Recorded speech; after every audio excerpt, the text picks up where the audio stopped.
انگریزوں کا آنا بالکل ٹھیک تھا کہ وہ اس قابل ہی نہیں تھے، سوائے عورت اور شراب کے ان کو اور کوئی کام ہی نہیں تھا۔ یہ مسلمان راجوں کا حال تھا تو سکھ راجے، غیر ہندو راجے، ان کا کیا حال تھا؟ سب عورت کے پیچھے، شراب کے پیچھے، گانے بجانے کے پیچھے، بالکل نااہل، اتنے بے حس ہو چکے تھے مقامی لوگ۔ اور پھر 1799 میں ٹیپو سلطان شہید کر دیے تو انہوں نے کہا اب ہندوستان ہمارا ہے، سارے ہندوستان پہ قابض ہو گئے۔ مقامی لوگوں کو اپنی فوج میں شامل کر ٹیپو سلطان پہ جب حملہ کیا تو حیدرآباد کا نظام کم بخت انگریز فوج کے ساتھ مل کے ٹیپو پہ حملہ آور۔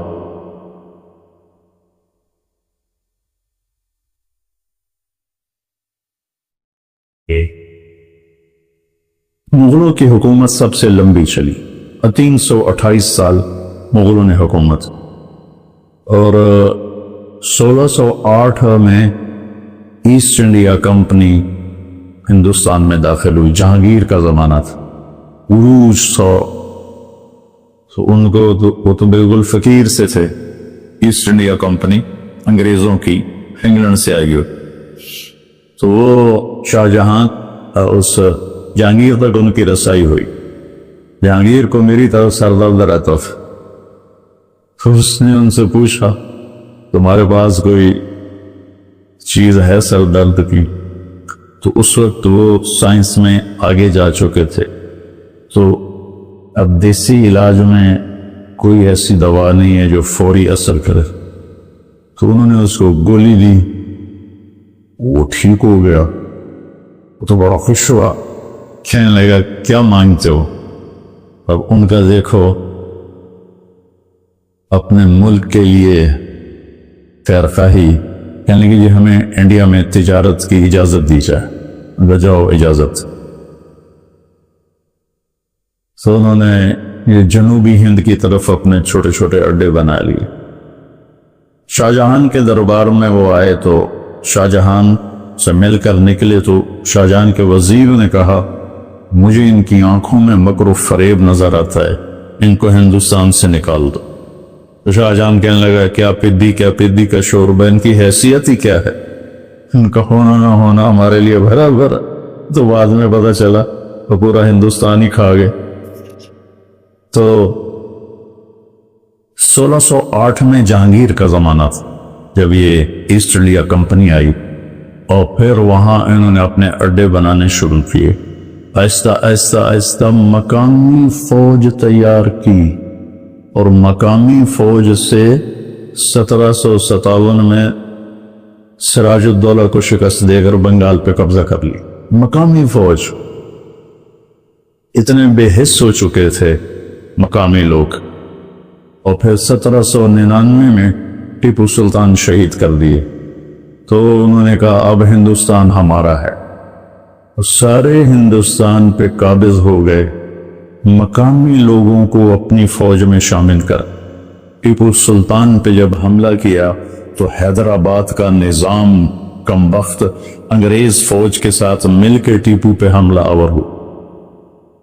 ایڈمبرا کا ایک سپاہی تھا جس نے ٹیپو سلطان کو آخری فائر کیا اور وہ شہید ہوئے۔ میں جب ایڈمبرا گیا تو وہ مجھے چوک میں لے گئے تو گھوڑے پر وہ سوار بہت بڑا بت اس کا بنا ہوا تھا۔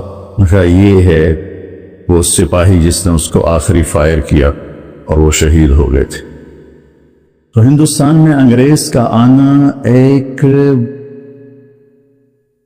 عجیب و غریب واقعہ ہے، لیکن کوئی اس میں دوسری رائے نہیں ہے کہ ہندوستان اس وقت بڑھ چکا تھا اور راجے مہاراجے حکومت کے قابل نہیں تھے۔ مسلمان راجوں کا حال یہ تھا کہ آصف الدولہ نے ایک حرم لڑکیوں کا بنایا ہوا تھا اور ایک حرم لڑکوں کا بنایا ہوا تھا۔ کبھی وہ لڑکوں سے شوق فرماتے تھے اور کبھی لڑکیوں سے شوق فرماتے تھے۔ یہ اودھ کے نواب تھا کم بخت یہ، اور اس کا جو بیٹا تھا واجد علی شاہ، اس کی 550 بیویاں تھیں۔ یہ مسلمان راجوں کا حال تھا تو سکھ راجے، غیر ہندو راجے، ان کا کیا حال تھا؟ سب عورت کے پیچھے، شراب کے پیچھے، گانے بجانے کے پیچھے، بالکل نااہل۔ رامپور کا نواب جو تھا وہ اپنی جو مجلس شورا بلاتا تھا، آپ کو عجیب لطیفہ بھی ہے، حقیقت خود بیت الخلاء میں بیٹھتا تھا اور باقی ہال میں بیٹھتے تھے۔ تو انگریزوں کا آنا بالکل ٹھیک تھا، انگریزوں کا آنا بالکل ٹھیک تھا کہ وہ اس قابل نہیں تھی، سوائے عورت اور شراب کے ان کو اور کوئی کام ہی نہیں تھا۔ رنجیت سنگھ نے حکومت کی 40 سال بڑے دھڑلے سے، بہت سمجھدار راجا تھا۔ یہ گجرانوالے کا تھا، ایک چھوٹے سے چودھری کا بیٹا تھا، تو اپنی قابلیت پر ان پڑھ تھا، پورے پنجاب کا حکمران تھا۔ یہ 1780 میں پیدا ہوا تھا اور 1839 میں شراب کی کثرت اور زنا کی کثرت سے مر گیا، 59 سال کی عمر میں، لیکن بہت قابل حکمران۔ تو انگریزوں نے ہاتھ نہیں ڈالا پنجاب پر۔ پھر اس کا بیٹا کھڑک سنگھ، تو کھڑک سنگھ شراب کے نشے میں مر گیا۔ پھر اس کا بیٹا نونہال سنگھ بنا، وہ بھی جلدی مر گیا۔ پھر رنجیت سنگھ کا بیٹا شیر سنگھ تھا، جس نے سید احمد شہید رحمت اللہ علیہ کو 1831 میں بالا کوٹ میں شہید کیا اور فتح پائی۔ تو اس کو وہ بھی اتنا ڈوبا شراب میں اور عورت میں کہ اسے سکھوں نے خود قتل کر دیا 3 سال کے بعد۔ اور پھر دلیپ سنگھ بنا 16 سال کی عمر میں، انگریزوں نے اسے اٹھا کے لندن بھیج دیا اور پورے پنجاب پہ قبضہ کر لیا۔ انہوں نے پھر ظلم بھی کیے، لیکن یہ ان نوابوں کی جو تھی بدماشیاں، ان کو ختم کیا، عام لوگوں کو ریلیف دیا، کتنے نظام بنائے انہوں نے، وہ ایک لمبی تاریخ ہے۔ لیکن پھر اللہ تعالیٰ نے فضل فرمایا کہ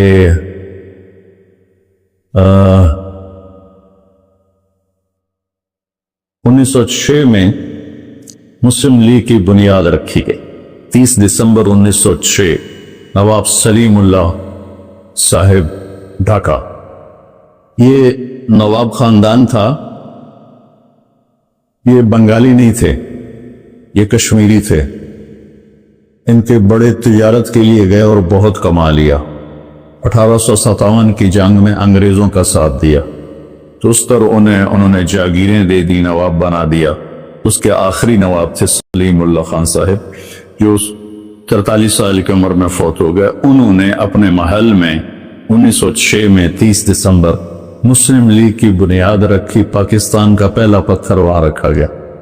مسلم لیگ کی بنیاد رکھتے ہوئے کسی کے خواب و خیال میں نہیں تھا کہ آگے چل کے یہ پاکستان کے وجود کا ذریعہ بنیں گے۔